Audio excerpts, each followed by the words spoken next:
जय हिंद बच्चों। ज्ञान सागर कोचिंग राजपुर के यूट्यूब चैनल पर आपका स्वागत है। ठीक है, आज हम देखेंगे फिजिक्स के चैप्टर 1 के प्रकाश के परावर्तन के कुछ ऑब्जेक्टिव क्वेश्चन है। बहुत ही महत्वपूर्ण सवाल है, 50 सवाल है। ठीक है, सबका सॉल्यूशन देते हैं। देखिए, ध्यान समझिएगा। क्वेश्चन आपका है,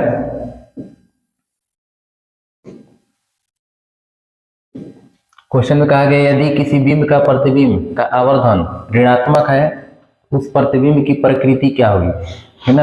आवर्धन के लिए फॉर्मूला होता है, आवर्धन m बराबर h डैश बटा में h होता है।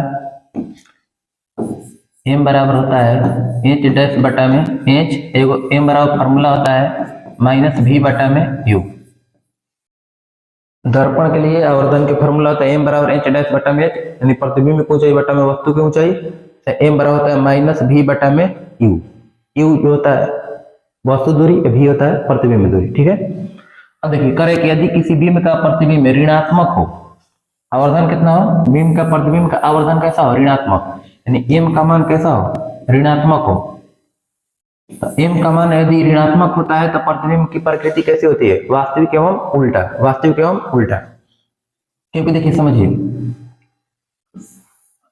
ऋणात्मक कब होगा, जैसे मान के लिए कि वास्तविक जब बनेगा, ठीक है, तो प्रतिबिंब की ऊंचाई एवं वस्तु की ऊंचाई। अब बताइए, प्रतिबिंब अगर अवतल दर्पण में यदि हम किसी वस्तु को रखते हैं तो जितना इस साइड में रखिएगा, जैसे अनंत और वक्रता केंद्र सी के बीच में रखिएगा। देखिए इसको पहले समझ लीजिए, यहाँ पर प्रतिबिंब बनता है, इसको भी देखिए समझिएगा।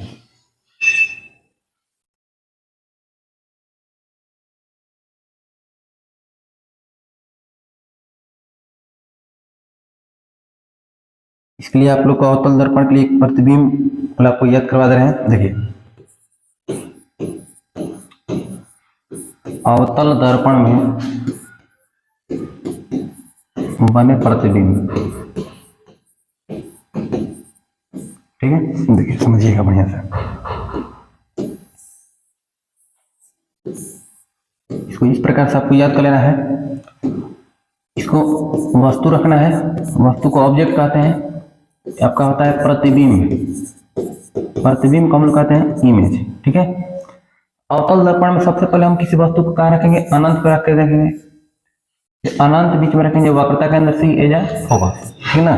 इसमें देखिए टोटल कितनी स्थितियां बनेंगी, जैसे एगो यहाँ पर अनंत पर रखा जाएगा, अनंत और वक्रता के अंदर सी के बीच में रखा जाएगा, वक्रता के अंदर सी पे, और वक्रता के अंदर सी और फोकस के बीच में, और एगो फोकस पे, यानी 5 गो स्थितियां बनता है। ठीक है, अब देखिए अनंत सी एफ है, तो कैसे लिख देंगे, उल्टा क्या लिखेंगे, एफ सी अनंत। ठीक है, अगर अनंत पर रहेगा तो प्रतिबिंब कहाँ बनेगा, फोकस पे बनेगा। अनंत और वक्रता केंद्र सी के बीच रहेगा तो फोकस और वक्रता केंद्र सी के बीच में बनेगा। वक्रता केंद्र सी पे रहेगा तो वक्रता केंद्र सी पे बनता है, और वक्रता केंद्र सी और फोकस के बीच में रहता है तो वक्रता केंद्र सी और अनंत के बीच में बनता है। अब फोकस पे रहेगा तो अनंत पे बनेगा। ठीक है, टोटल एक में 5 गो प्रतिबिंब होता है। ये क्या होता है, सबसे छोटा, सबसे छोटा बनता है, इसमें हो जाएगा छोटा, बराबर, बड़ा, सबसे बड़ा,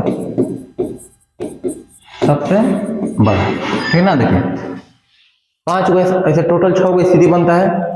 एगो फोकस और ध्रुवी कहिए चाहे दर्पण कहिए, दोनों के बीच में रखा जाता है किसी वस्तु को। ऐसे 5 गो स्थिति, देखिए अनंत पे रखा जाएगा तो फोकस पर बनेगा, अनंत और वक्रता केंद्र सी के बीच में रखा जाएगा तो फोकस और वक्रता केंद्र सी के बीच में बनेगा, सी पे रखा जाएगा तो सी पे बनेगा, सी और फोकस के बीच में रखा जाएगा तो सी और अनंत के बीच में बनेगा, ए पे रखा जाएगा तो अनंत पे बनेगा। सब प्रतिबिंब कैसा होता है, वास्तविक एवं उल्टा होता है, वास्तविक एवं उल्टा बनता है, वास्तविक और उल्टा। जहां वास्तविक नाम है, समझिए प्रतिबिंब कैसा बनेगा, उल्टा बनेगा। ध्रुवी और फोकस के बीच में कोई वस्तु रखा जाएगा, चाहे दर्पण और फोकस के बीच में कोई वस्तु रखा जाएगा, तो कहां बनेगा, प्रतिबिंब दर्पण के पीछे बनेगा। प्रतिबिंब दर्पण के पीछे होता है, प्रतिबिंब दर्पण के पीछे कैसा होगा, आभासी एवं सीधा, आभासी एवं सीधा होगा। प्रतिबिंब आपका बनेगा आभासी एवं सीधा प्रतिबिंब बनेगा। अब जो वास्तविक प्रतिबिंब बनता है सब कहाँ बनता है, दर्पण के आगे प्रतिबिंब बनता है। जितना भी वास्तविक प्रतिबिंब बनेगा सब दर्पण के आगे बनता है, जितना आभासी प्रतिबिंब होगा सब दर्पण के पीछे बनता है। अब बताइए जितना ये सब प्रतिबिंब, जैसे मान लीजिए वस्तु की ऊंचाई होता है हमेशा पॉजिटिव होता है, और जबकि प्रतिबिंब की ऊंचाई जो होता है क्रम हमेशा क्या होता है, नीचे की ओर होता है। तो नीचे की ओर दूरी क्या हो जाएगा, ऋणात्मक, और ऊपर की ओर क्या होता है, धनात्मक। देखिए जो इस प्रकार से जो होता है निर्देशांक अक्ष, इसमें देखिएगा ऊपर की ओर क्या होता है, यहाँ से पॉजिटिव, नीचे की ओर क्या होता है, निगेटिव होता है। तो जितना अगर प्रतिबिंब की ऊंचाई होगा वास्तविक एवं उल्टा में क्या हो जाएगा, ऋणात्मक हो जाएगा। ये चलते आवर्धन का मान क्या हो जाता है, ऋणात्मक हो जाता है। ठीक है ना, ये चीज आप लोग को बहुत बढ़िया से याद कर लेना होगा। अब देखिए सवाल देखेंगे हम लोग, क्वेश्चन में कह रहे हैं यदि किसी बिंब का प्रतिबिंब का आवर्धन ऋणात्मक है तो प्रतिबिंब की प्रकृति क्या होगी, वास्तविक एवं उल्टा होगी। वास्तविक एवं उल्टा, वास्तविक और उल्टा हो जाएगी। अगर कहता है कि धनात्मक होती तब, अगर आवर्धन अगर धनात्मक रहता है तो आभासी और सीधा हो जाता है, आभासी एवं सीधा होता है। अगर कहता है कि आवर्धन का मान +1 होता है, अगर +1 रहता है तो कितना होता है, वो समतल दर्पण के लिए होता है। प्रतिबिंब की ऊंचाई बटा में वस्तु की ऊंचाई बराबर होता है, वो भी आपका कैसा होता है, आभासी और सीधा होता है। ठीक है, जब ऋणात्मक रहेगा तो कितना होगा, वास्तविक और उल्टा। अगला क्वेश्चन है कि गोलीय दर्पण के परावर्तक पृष्ठ की वृत्ताकार सीमा रेखा का व्यास क्या कहलाता है। तो गोलीय दर्पण के परावर्तक पृष्ठ की वृत्ताकार सीमा रेखा का जो व्यास कहलाता है, जो गोलीय दर्पण होता है, वृत्ताकार सीमा रेखा के जो इसमें व्यास जो कहलाता है, क्या कहलाता है आपका, गोलीय दर्पण का द्वारक कहलाता है। ठीक ना, जैसे देखिए ये आपका गोलीय दर्पण हो गया। गोलीय दर्पण में परावर्तक सतह इस वाला होता है, वो यहाँ पर बन गया। ठीक है, इसमें जो इसका व्यास होता है वो क्या कहलाता है, जैसे इसका जो व्यास रहेगा क्या कहलाएगा, गोलीय दर्पण का द्वारक कहलाता है। ठीक है, 3 नंबर सवाल है कि प्रकाश तरंगें किस प्रकार की तरंगें होती है। तो प्रकाश एक विद्युत चुंबकीय तरंग है। प्रकाश कैसा तरंग है, विद्युत चुंबकीय तरंग है। एक होता है कि प्रकाश कैसा तरंग है, तो अनुप्रस्थ तरंग, अनुप्रस्थ तरंग या विद्युत चुंबकीय तरंग होता है। अब देखिए अगला सवाल है कि गोलीय दर्पण के आवर्धन का SI मात्रक का होता है। तो गोलीय दर्पण के जो आवर्धन होते हैं, आवर्धन का कोई मात्रक नहीं होता है, मात्रक विहीन। मात्रक विहीन का मतलब कोई मात्रक नहीं होता है। कारण क्या है कि देखिए आवर्धन बराबर फॉर्मूला होता है प्रतिबिंब की ऊंचाई बटा में वस्तु की ऊंचाई। तो प्रतिबिंब की ऊंचाई भी क्या हो जाएगा, जैसे मान के लिए प्रतिबिंब की ऊंचाई है 5 मीटर, और वस्तु की ऊंचाई भी कितना आ जाएगा, जैसे मान के लिए 3 मीटर है। मीटर से मीटर कट जाता है, खत्म हो जाता है, कुछ नहीं है, जब मात्रक बचा तो क्या हो जाएगा, मात्रक विहीन हो जाएगा। तो गोलीय दर्पण के आवर्धन का SI मात्रक क्या होता है, मात्रक विहीन होता है। Option number D. अगला सवाल देखेंगे, प्रश्न संख्या 6 है कि अवतल दर्पण के आभासी और सीधे प्रतिबिंब के लिए आवर्धन होता है। अवतल दर्पण में आभासी और सीधा प्रतिबिंब, आभासी और सीधा प्रतिबिंब बनता है अवतल दर्पण में जब प्रतिबिंब को, जब वस्तु को ध्रुव P और फोकस के बीच में रखा जाता है। तो प्रतिबिंब कहाँ बनता है, दर्पण के पीछे। जब दर्पण के पीछे प्रतिबिंब बनेगा तो आवर्धन कैसा होगा, धनात्मक हो जाएगा। कैसा हो जाएगा, धनात्मक। जब आगे रहेगा तो कैसा होगा, जब दर्पण के आगे बनेगा तो ऋणात्मक हो जाएगा, जब दर्पण के पीछे बन रहा था इसका मतलब कि धनात्मक हो जाएगा। आवर्धन का मान कैसा होगा, धनात्मक। अब देखिए प्रतिबिंब की ऊंचाई और वस्तु की ऊंचाई को के अनुपात को क्या कहते हैं, आवर्धन कहते हैं। किस दर्पण का दृष्टि क्षेत्र बड़ा होता है। दृष्टि क्षेत्र बड़ा का मतलब कि छोटा सा भाग में बहुत बड़ा एरिया को दिखा सके। तो किस में होता है, तो उत्तल दर्पण में होता है। किस दर्पण में होता है, उत्तल दर्पण में।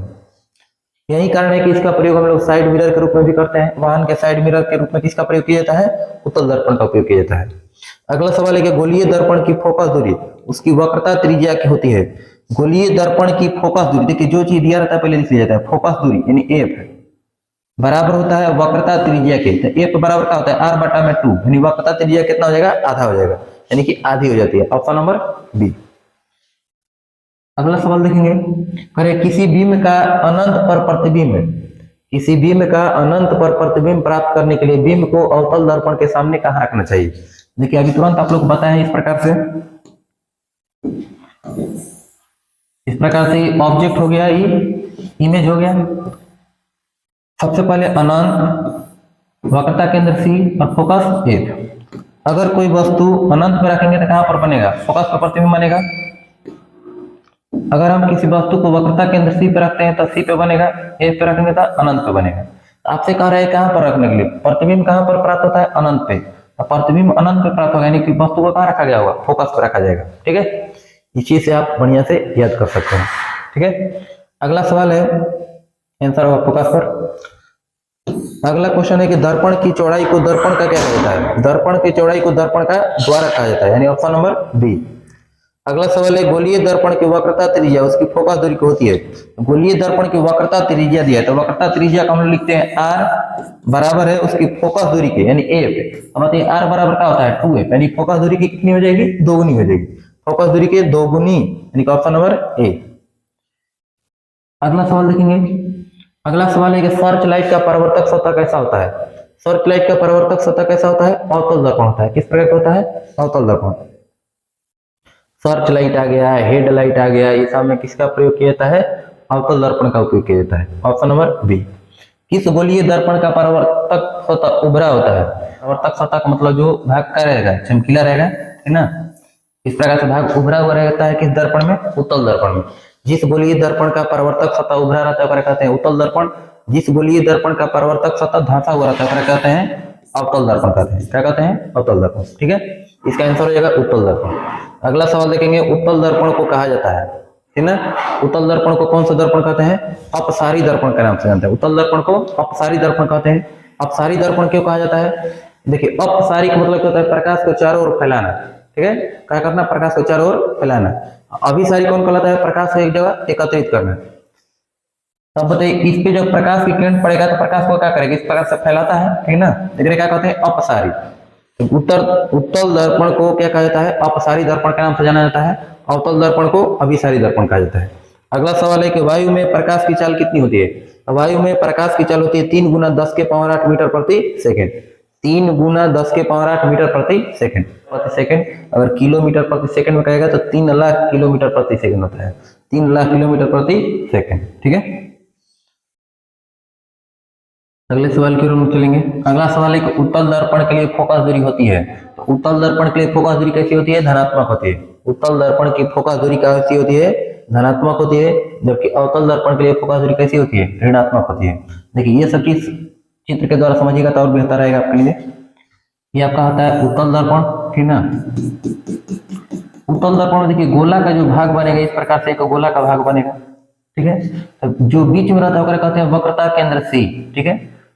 एजा से रहेगा ध्रुव पी, ये हो जाएगा वक्रता केंद्र सी। ये दोनों के बीच में क्या होता है? फोकस होता है।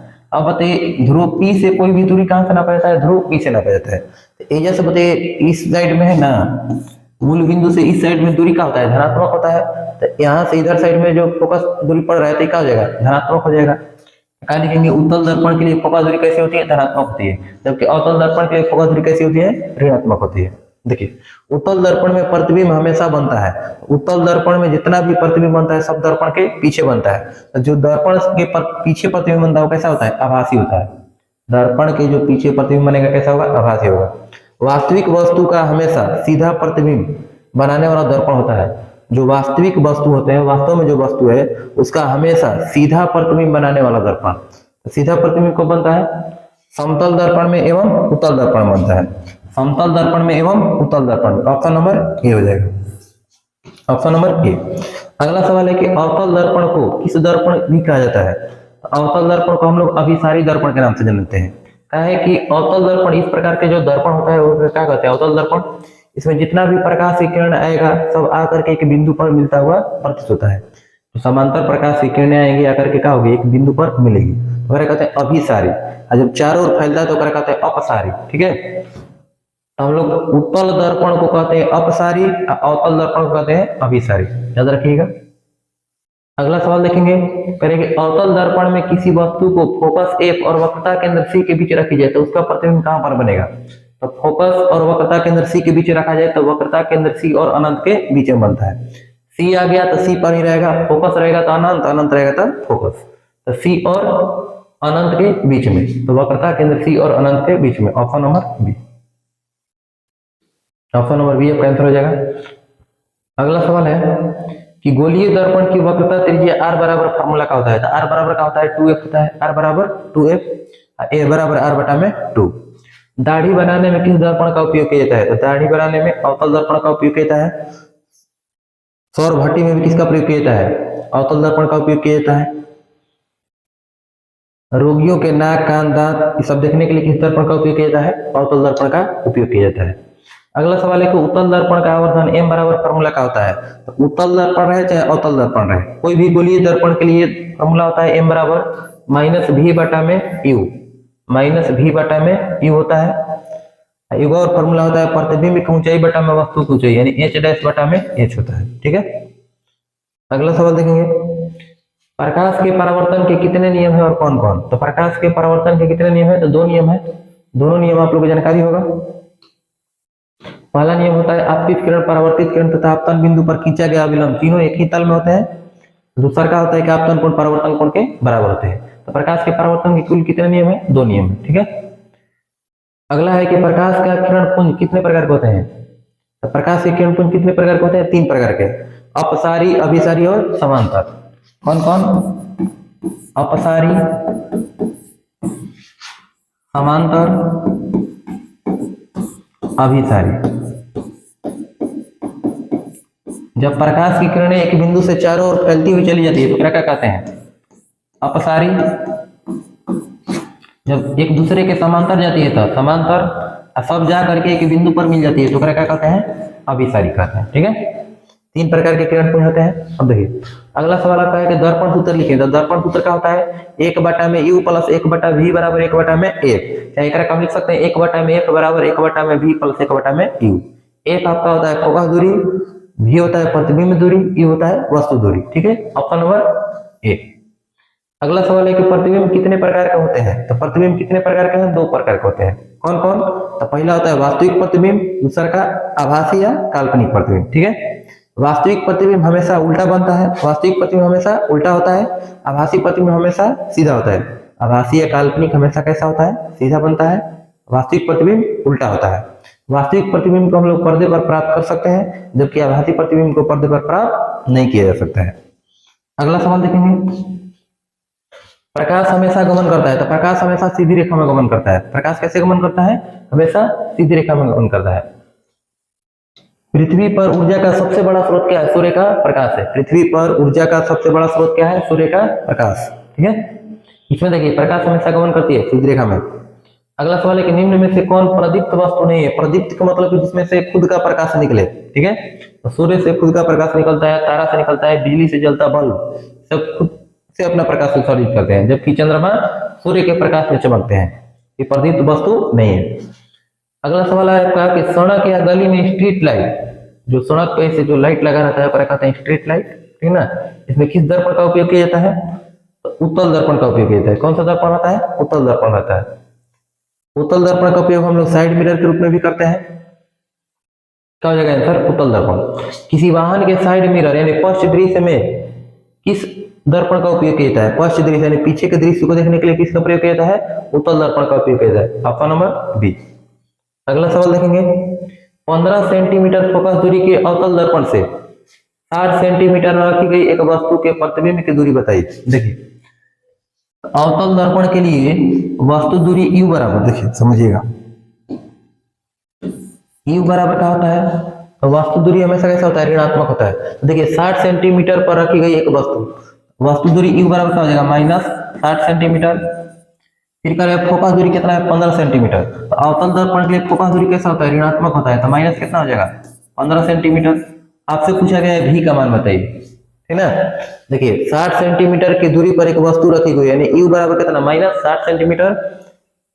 फोकस दूरी कितना दिया है, माइनस 15 सेंटीमीटर। अवतल दर्पण के लिए वस्तु दूरी कैसा होता है, ऋणात्मक। अवतल हो चाहे उत्तल हो, ऋणात्मक होता है। फोकस दूरी कैसा होता है, ऋणात्मक। प्रतिबिंब के लिए आपको निकालना है। देखिए तो दर्पण सूत्र क्या होता है, 1 में u प्लस 1 में v बराबर होता है 1 में 1। अब बताइए 1 में u का मान कितना है, 1 में u का मान दिया है -60 प्लस 1 में v के v लिखेंगे बराबर 1 में f का मान कितना हो जाएगा, -15। -60 है ऊपर आएगा तो प्लस हो जाएगा। 1 में v बराबर कितना हो जाएगा, -1 में 15 और प्लस 1 में 60। 15 60 के लघुत्तम कितना हो जाएगा, 60 हो जाएगा। 15 से 60 कब कट जाएगा, 4 बार में, तो -4 प्लस 1 यानी 1 में v बराबर कितना हो जाएगा, -3 में 60। 3 से 60 कटेगा 20 बार में कट जाएगा। तिरछा तिरछी गुना कीजिएगा तो कितना आ जाएगा, v का मान हो जाएगा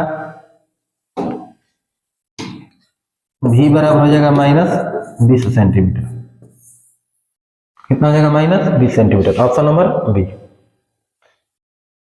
ठीक है, अगला सवाल देखेंगे। वे पदार्थ जिनसे होकर प्रकाश आर पार नहीं जाता है, इसके लिए अगर आप समझना चाहते हैं तो यहाँ पर समझ भी सकते हैं। देखिए ये भी बता दीजिए आप लोगों को।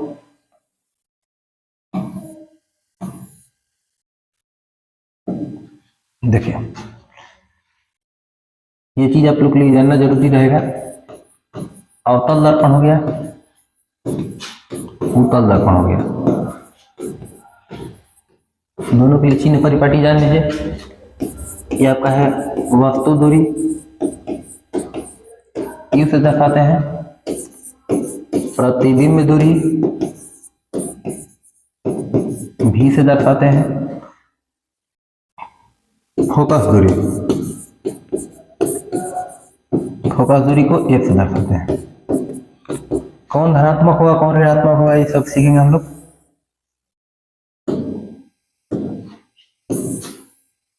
देखिए तो आपको जानकारी होना चाहिए कि अवतल दर्पण कैसे बनता है। इस प्रकार का जो दर्पण बनता है क्या कहते हैं, अवतल दर्पण। इस प्रकार से जो दर्पण बनता है कहते हैं उत्तल दर्पण। ठीक है, अब बताइए वस्तु को कभी भी रखा जाता है तो हमेशा बाईं ओर रखा जाता है। वस्तु कहाँ रखा जाता है, बाईं ओर। तो देखिए आप लोग जो इस प्रकार से जो चिन्ह परिपाटी पढ़े होंगे, निर्देशांक ज्यामिति में जो निर्देशांक तल पड़े हैं, इसमें देखिए बाईं ओर का होता है हमेशा ऋणात्मक, दाहिने तरफ धनात्मक होता है।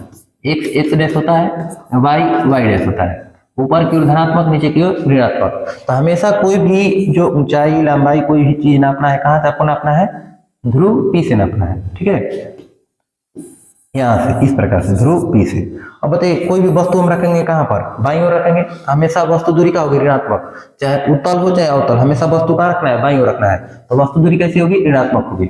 अब देखिए इसके लिए प्रतिबिंब दूरी, तो बाकी सभी जगह रखने पर प्रतिबिंब कैसा बन रहा था, ऋणात्मक बन रहा था। लेकिन ध्रुव पी और फोकस के बीच में रखने पर ऊपर बन रहा था। यानी कि इसके लिए प्रतिबिंब दूरी धनात्मक और ऋणात्मक दोनों होती है। ठीक है, धनात्मक और ऋणात्मक दोनों होगी, धनात्मक ऋणात्मक दोनों होगी। तो इसके लिए जो प्रतिबिंब बनता है हमेशा कैसा बनेगा, हमेशा दर्पण के पीछे बनता है। यानी प्रतिबिंब दूरी हमेशा कैसी होगी, धनात्मक होगी। इसके लिए देखिए फोकस दूरी, फोकस हमेशा कैसे बनेगा, दर्पण के आगे बनेगा। ये क्या हो जाएगा, ऋणात्मक होगा। इसके लिए फोकस दूरी हमेशा दर्पण के क्या होता है, पीछे रहता है, यानी कि पॉजिटिव होगा। इसमें केवल आप लोग को ध्यान रखना है कि सब एक में ऋणात्मक होता है, लेकिन प्रतिबिंब दूरी कभी कभी क्या होता है, धनात्मक होता है। कब, जब वस्तु दूरी यू, देखिए जब फोकस दूरी का मान ज्यादा रहेगा वस्तु दूरी से, ठीक ना, तब हमेशा क्या बनेगा, प्रतिबिंब कैसा होगा, पॉजिटिव बनेगा। ठीक ना, फोकस दूरी का मान वस्तु दूरी से क्या रहेगा, ज्यादा रहेगा, तब प्रतिबिंब कैसा रहेगा, पॉजिटिव बनेगा। अन्यथा सब प्रतिबिंब कैसा बनेगा, निगेटिव बनेगा। इसमें प्रतिबिंब हमेशा कैसा बनेगा, प्रतिबिंब दूरी हमेशा पॉजिटिव होगा। ये चीज आपको याद रहेगा तो न्यूमेरिकल आप आसानी से बना सकते हैं। अगला सवाल देखेंगे हम लोग। वे पदार्थ जिससे होकर प्रकाश आर पार नहीं कर पाता है, तो वे पदार्थ जिससे प्रकाश आर पार नहीं करता है क्या कहते हैं, अपारदर्शी। क्या कहते हैं, अपारदर्शी। जिससे प्रकाश आर पार कर जाता है तो क्या कहते हैं, पारदर्शी। जिस प्रकाश के छोटा सा भाग करता है तो क्या कहते हैं, पारभासी। ठीक है, देखिए किसी दर्पण की वस्तु दूरी हमेशा होती है, किसी दर्पण की वस्तु दूरी हमेशा कैसी होती है, ऋणात्मक होती है। कोई भी दर्पण, उत्तल दर्पण हो चाहे अवतल दर्पण, हमेशा कैसे होगी, ऋणात्मक होगी। समतल दर्पण की फोकस दूरी होती है, समतल दर्पण की फोकस दूरी अनंत होती है। समतल दर्पण की फोकस दूरी कैसी होती है, अनंत। समतल दर्पण इस प्रकार का दर्पण होता है ना, एक देखिए फोकस बहुत ऐसी हो जाएगा, ठीक ना, बहुत दूर हो जाएगा, इसलिए क्या हो जाएगा, अनंत हो जाएगा। याद रखिएगा, बहुत महत्वपूर्ण सवाल है। समतल दर्पण की फोकस दूरी कैसी होती है, अनंत होती है। अगला सवाल देखेंगे। अगला सवाल आपका है कि समतल दर्पण पर लंबवत पड़ने वाली किरण के परावर्तन कोण का मान कितना होगा। जैसे देखिए यहाँ पर आपका समतल दर्पण है,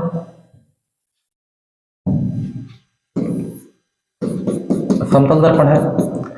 समतल दर्पण पे यहाँ पर जो एक लंब खींचा गया था हम अभिलंब पढ़ते हैं, ठीक ना, क्या पढ़ेंगे, एक अभिलंब पढ़ेंगे। अब करेंगे समतल दर्पण पर लंबवत पड़ने वाली, अगर हम यहाँ से लंबवत एक प्रकाश की किरण अगर हम डालते हैं, लंबवत जब जैसे प्रकाश की किरण डालिएगा तब अभिलंब और आपतित किरण के बीच में कोई कोण बनेगा, नहीं बनेगा। इसका मतलब 0 डिग्री कोण बनेगा। तो जितना डिग्री से टकराएगा उतना ही डिग्री से लौटेगा। तो जब आपतन कोण का मान हो गया 0 डिग्री तो परावर्तन कोण का मान भी कितना हो जाएगा 0 डिग्री। तो सवाल रहेगा कि समतल दर्पण पर लंबवत पड़ने वाली किरण के परावर्तन कोण का मान कितना होता है 0 डिग्री होता है। ठीक है, याद रहना चाहिए कितना होता है 0 डिग्री। समतल दर्पण पर आपतन कोण का मान 60 डिग्री है तो परावर्तन कोण का मान कितना होगा। तो आपतन कोण परावर्तन कोण के बराबर होता है, यानी कि कितना हो जाएगा 60 डिग्री हो जाएगा। पेरियोस्कोप में किस दर्पण का उपयोग किया जाता है। तो पेरियोस्कोप में किस दर्पण का उपयोग किया जाता है समतल दर्पण। आप लोग समझिए पेरियोस्कोप क्या होता है। देखिए पेरियोस्कोप इस प्रकार से होता है, आप लोग देखेंगे पनडुब्बी में चाहे जो तोप से ये सब लड़ाई किया जाता है ना, युद्ध टैंक जो होते हैं उसमें किसका प्रयोग किया जाता है पेरियोस्कोप का प्रयोग किया जाता है। यहाँ पर देखिए एक दर्पण लगा रहता है, यहाँ पर एक दर्पण लगे रहते हैं 45 डिग्री के कोण पे एक दर्पण लगा रहता है, एक यहाँ पर दर्पण लगा रहता है। अगर मान के लिए कोई अपने आंख से यहाँ से देखना चाह रहा है, अगर यहाँ से देख रहा है, ठीक है, ये किस पे देखेगा, ये अंदर बैठा हुआ है, कहाँ देखेगा इस दर्पण पे देखेगा। इस दर्पण कहाँ देखेगा इस पे, इधर जो कोई वस्तु रहेगा इसका प्रतिबिंब कहाँ पर बनेगा, इधर मान के लिए कोई वस्तु है तो इसका प्रतिबिंब कहाँ पर बनेगा, इस पर बनेगा। ये वाला प्रतिबिंब इस पे बनेगा, ये वाला प्रतिबिंब इसके आंख पर आ जाएगा। तो आप आसानी से बैठे हुए अंदर आप देख सकते हैं। तो पनडुब्बी में भी इसका प्रयोग किया जाता है, चाहे युद्ध टैंक जो होते हैं उसमें भी इसका प्रयोग किया जाता है। तो क्वेश्चन है कि पेरियोस्कोप में किस दर्पण का उपयोग किया जाता है, तो समतल दर्पण का उपयोग किया जाता है। कितना डिग्री के कोण पर लगा रहता है 45 डिग्री के कोण पर लगा रहता है। अगला सवाल देखेंगे 20 सेंटीमीटर वक्रता त्रिज्या वाले अवतल दर्पण के फोकस दूरी का मान बताइए। ए बराबर फॉर्मूला क्या होता है, ए बराबर होता है r बटा में 2। ए बराबर फॉर्मूला होता है r बटा में 2। तो एक बराबर r का मान देखिए तो कितना है 20 सेंटीमीटर है। तब बताइए अवतल दर्पण के लिए जो वक्रता त्रिज्या होता है कैसा होता है, ऋणात्मक होता है। कितना हो जाएगा -20 बटा में 2, 2 से कटेगा कवर में 10 बार में, ए बराबर आ जाएगा -10 सेंटीमीटर। प्लस माइनस चिन्ह बहुत ध्यान रखना है, यानी ऑप्शन नंबर डी -10 सेंटीमीटर। अगला सवाल है कि 12 सेंटीमीटर फोकस दूरी वाले उत्तल दर्पण की वक्रता त्रिज्या, वक्रता त्रिज्या r बराबर कितना होता है, r बराबर होता है 2f होता है, r बराबर 2f। अब बताइए कि उत्तल दर्पण के लिए फोकस दूरी कैसी होती है, धनात्मक होती है। तो 2 गुना कितना 12, 12 दूनी के 24 सेंटीमीटर, तो प्लस 24 हो जाएगा। उत्तल दर्पण के लिए फोकस दूरी कैसी होती है, धनात्मक होती है। यही चलते कितना रखा गया +12 रखा गया है, यानी कि 24 सेंटीमीटर होगा। समतल दर्पण के लिए आवर्धन का मान कितना होता है, समतल दर्पण के लिए आवर्धन का मान कितना होता है +1 होता है। देखिए प्रतिबिंब की ऊंचाई और वस्तु की ऊंचाई दोनों का होता है बराबर होता है, h डैश बटा में h फॉर्मूला होता है ना। तो प्रतिबिंब की ऊंचाई जितना होगा जितना ही वस्तु की ऊंचाई दोनों का हो जाएगा बराबर, यानी कट के कितना हो जाएगा +1 के बराबर। अगला सवाल देखेंगे अनंत पर स्थित किसी बिंब का प्रतिबिंब अवतल दर्पण के फोकस पर बनता है तो उसका आवर्धन का मान क्या होगा। देखिए अनंत पे कोई भी प्रकाश अनंत पे है, ठीक ना, कोई वस्तु है, इसका प्रतिबिंब कहाँ पर बनता है, फोकस पे बनता है। कैसा बनेगा, छोटा बनेगा, वास्तविक एवं उल्टा होता है। अब बताइए कैसा बनेगा, वास्तविक एवं उल्टा, और वस्तु से कैसा बनेगा छोटा। अब पढ़े ना m बराबर क्या होता है h डैश बटा में कितना होता है h होता है। तो प्रतिबिंब की ऊंचाई कितना हो जाएगा, छोटा बनता है, मान के लिए वस्तु का है बड़ा है, ठीक ना। जैसे मान के लिए कि 20 सेंटीमीटर कोई वस्तु है, चाहे 20 मीटर कोई वस्तु है, ठीक है। तो प्रतिबिंब की ऊंचाई कुछ ना कुछ होगा, 1 बने 2 सेंटीमीटर के बने, कुछ ना कुछ बनवे करेगा। जैसे मान के लिए कि 1 सेंटीमीटर का बना, बहुत छोटा बनेगा, यानी कि 1 सेंटीमीटर का बना। अब बताइए कि 1 बटा में 20 का मतलब कितना होगा, 1 से कम आएगा, क्या होगा m का मान 1 से क्या आएगा कम आएगा, m का मान 1 से कम आएगा। इसमें कह रहा है कि m बराबर कितना 0, m का मान 1 से कम आएगा कि m का मान 1 से बड़ा होगा कि m बराबर 1 आएगा। और देखिए प्रतिबिंब जब नीचे की ओर बनेगा तो कैसा होगा, ऋणात्मक हो जाएगा। तो प्रतिबिंब की ऊंचाई कैसा होगा, ऋणात्मक। जैसे प्रतिबिंब देखिए उल्टा बनेगा ना, ऐसे बनेगा क्या हो जाएगा, ऋणात्मक होगा। तो ये हमेशा क्या आएगा 1 ले कम आएगा। तो m का मान कितना होगा 1 से कम होगा, ऑप्शन नंबर बी, m का मान 1 से कम आएगा। अगला सवाल है कि किस दर्पण में वास्तविक प्रतिबिंब नहीं बन सकता है, किस दर्पण में वास्तविक प्रतिबिंब नहीं बन सकता है। तो समतल दर्पण में वास्तविक प्रतिबिंब नहीं बनता है। समतल दर्पण एक होता है उत्तल दर्पण, देख रहा है उत्तल दर्पण तो ऑप्शन में नहीं है, क्या हो जाएगा समतल दर्पण और उत्तल दर्पण में वास्तविक प्रतिबिंब नहीं बनता है, केवल और केवल आभासी प्रतिबिंब बनता है, ठीक है। अवतल दर्पण में वास्तविक और आभासी दोनों प्रकार के प्रतिबिंब बनता है। अगर सवाल आ जाए कि किस दर्पण में आभासी एवं वास्तविक दोनों प्रकार के प्रतिबिंब बनते हैं तो अवतल दर्पण। अगला सवाल है कि किसी वस्तु का आवर्धित काल्पनिक प्रतिबिंब बनता है। आवर्धित माने होता है बड़ा, आवर्धित माने बड़ा, तो बड़ा काल्पनिक प्रतिबिंब बनता है। काल्पनिक जब रहेगा तो यानी कि सीधा होगा प्रतिबिंब। कौन दर्पण में? अवतल दर्पण में। अवतल दर्पण में केवल क्या होता है? आभासी, सीधा और बड़ा प्रतिबिंब बनता है। Option number B. अगला सवाल देखेंगे, किसी वस्तु का हर्षित, हर्षित माने होता है छोटा, और काल्पनिक प्रतिबिंब बनता है। तो उत्तल दर्पण में जो वस्तु का जो प्रतिबिंब बनता है छोटा बनता है और काल्पनिक यानी कि आभासी बनता है, ठीक है, और सीधा बनता है। यानी कौन सा दर्पण? उत्तल दर्पण। अगला सवाल आपका है, अगला सवाल है कि समतल दर्पण में प्रतिबिंब की प्रकृति क्या होती है? तो समतल दर्पण में जो प्रतिबिंब बनता है आभासी और सीधा बनता है। आभासी, सीधा और वस्तु के बराबर होता है। समतल दर्पण में बना प्रतिबिंब आभासी, सीधा और वस्तु के बराबर होता है। Option number B. अगला सवाल है कि सोलर कुकर में किस दर्पण का उपयोग किया जाता है? तो सोलर कुकर में किस दर्पण का उपयोग किया जाता है? अवतल दर्पण का उपयोग किया जाता है। सोलर कुकर में अवतल दर्पण का उपयोग किया जाता है। एक मनुष्य समतल दर्पण की ओर 2 मीटर प्रति सेकंड की चाल से आ रहा है, तो मनुष्य को दर्पण में अपना प्रतिबिंब किस चाल से आता हुआ प्रतीत होगा? अगर 2 से आ रहा है तो दोगुना स्पीड से आता हुआ प्रतीत होता है, यानी कि 2 दूनी के 4 मीटर प्रति सेकंड। अगला सवाल आपका है कि एक वस्तु एक समतल दर्पण से 10 सेंटीमीटर की दूरी पर खड़ा है। देखिए, एक समतल दर्पण हो गया, समतल दर्पण से कितना दूरी पर खड़ा है? मान के लिए कि प्रधान अक्ष हो गया, ये जैसे 10 सेंटीमीटर की दूरी पर खड़ा है। कितना सेंटीमीटर के? 10 सेंटीमीटर की दूरी पर खड़ा है। फिर कह रहे हैं कि प्रतिबिंब 10 सेंटीमीटर की दूरी पर खड़ा है यदि दर्पण वस्तु से 10 सेंटीमीटर और दूर हट जाए। यहाँ से 10 सेंटीमीटर की दूरी पर खड़ा था, दर्पण से 10 सेंटीमीटर की दूरी पर और खड़ा हो जाए, हमने और आगे भाग जाए, यानी कि अब कहाँ आ गया? यहाँ पर आ गया। तो 10 और 10 फंसा के कितना आ गया? 20 सेंटीमीटर की दूरी पर खड़ा हो गया। पहले 10 सेंटीमीटर की दूरी पर खड़ा था, अब कितना दूरी पर खड़ा हो गया? 20 सेंटीमीटर की दूरी पर खड़ा हो गया। तो आपसे पूछ रहा है कि प्रतिबिंब कितना पीछे हट जाएगा। आप लोग पढ़े होंगे कि किसी दर्पण, समतल दर्पण में वस्तु जितना ही दर्पण के आगे होता है प्रतिबिंब दर्पण को उतना ही पीछे बनता है। तो 20 सेंटीमीटर आगे खसका है तो प्रतिबिंब कितना बन जाएगा? 20 सेंटीमीटर पीछे खसक जाएगा, यानी कि ऑप्शन नंबर सी हो जाएगा आपका, 20 सेंटीमीटर। किस दर्पण का बड़ा प्रतिबिंब बनता है? किस दर्पण का बड़ा प्रतिबिंब बनता है? तो अवतल दर्पण का प्रतिबिंब कैसा बनता है? बड़ा बनता है। अवतल दर्पण का प्रतिबिंब बड़ा बनता है। अवतल दर्पण में हर एक वस्तु को जहां पर रखिएगा उसी हिसाब से प्रतिबिंब बनता है, ठीक है। छोटा भी बनता है, बहुत छोटा भी बनता है, बराबर भी बनता है, लेकिन इसी में केवल बड़ा प्रतिबिंब बन सकता है। जबकि उत्तल दर्पण में प्रतिबिंब कैसा बनता है? छोटा बनता है। समतल दर्पण में बराबर बनता है। तो आज हम लोग 50 क्वेश्चन का सोल्यूशन देख लिए, ठीक है। बहुत बढ़िया से ये सब समझिएगा। Okay, thank you. बढ़िया से आप लोग, ओके, धन्यवाद।